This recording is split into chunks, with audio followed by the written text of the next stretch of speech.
Hey guys, welcome to my video here. Today we're going to be looking at why I'll be very sad if GGG nerfs Voidheart. It is such a build enabling item that just allows, melee to actually function. As you can see here, I'm going to be doing a gorge real quick just to show you the clear speed potential. This is by no means a gorge speed clear, but it is definitely fast for a melee build that, well, a bit of a blunder there. Very fast for a melee build that is extremely tanky. This character, I feel like, is the strongest character I've ever played. I don't foresee myself dying on anything other than complete misplay by myself, and it's just a very potent character. And so after this gorge clear here, we are going to go ahead and take a look at the build. It is a pretty standard Earthquake Juggernaut build. Nothing extremely out of the ordinary. It's very interesting, actually. Just how tanky you can really get and sacrifice so much damage and pump all of your points basically into HP and other defenses, such as armor. The greatest part about this build is, of course, the Juggernaut facet with the endurance charges. It does allow for you to sacrifice some resist on gear and go for more damage and HP and strength, as you're able to cap your resist with the constant endurance charges. You do have to be careful. Actually, my closest call on this character was the first pack in a map once was a bunch of Sparkers, and I was too lazy to hit my Enduring Cry for some reason, and I almost did go down there. So of course, at the very beginning of the map, you are susceptible to resistance issues, but after that, you're good to go.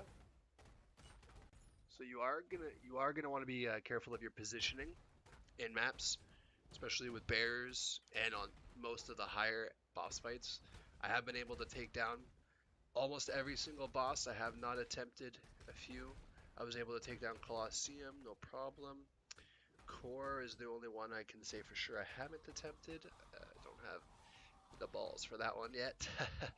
But every other boss has been no problem, including double boss Palace with minus max. Didn't get hit by any touches, if you will, but I had a couple close calls with the Breath of Death. Now, positioning is key with this build. You do want to have the mobility option with the Bright Beak Leap Slam off switch. I do recommend just leaping from pack to pack, making sure to keep your blood rage up, which I'm failing to do here, which is pretty embarrassing. But you want to keep your blood rage up and go ahead and just smack those mobs down with the Earthquake. It is a Richter scale earthquake of epic proportions, if I do say so myself. Of course, it is just a gorge map, and I am level 94 in the Hardcore Prophecy League, so this character is still going strong, and I'm just really happy that I can finally play a melee build where you feel like you're actually in the fray of things and actually do it. So hopefully I don't nerf it. And moving right along into the build, we're going to want to get some, all the key notables with life and armor and mace nodes. Unstoppable in the Juggernaut passives, unyielding, unflinching, and unrelenting. I went for the endurance charges first. Of course, get Juggernaut when you're a Juggernaut, and all the attack speed and dex that you can get, because you are going to need that to have a high level blood rage. As far as jewels go, I was on a budget, so I went for some melee damage and some life and whatever else was I could regal on the third stat.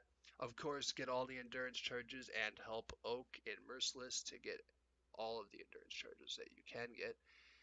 And gear-wise, I'm just on a 5-link Burrow here with Earthquake, Rapid Decay, Fortify, Melee Fizz, and less duration, but you can of course get that 6th link if you have a better budget than I did, and add an added fire or something. I have an Ancestral War Chief on the side to help me with single target and give me that nice buff. Lion's Roar, the Granite Flask unique, is an absolute must. That flask is game breaking, and I spam it unrelentlessly. Voidheart, of course, is the build enabling item here that we're talking about, and go for as much physical damage on jewelry and life that you can get. And as far as Helm enchant goes, you definitely want to get the Earthquake reduced duration. That is key. And that's about all for the build. Thanks for watching. Have a great day.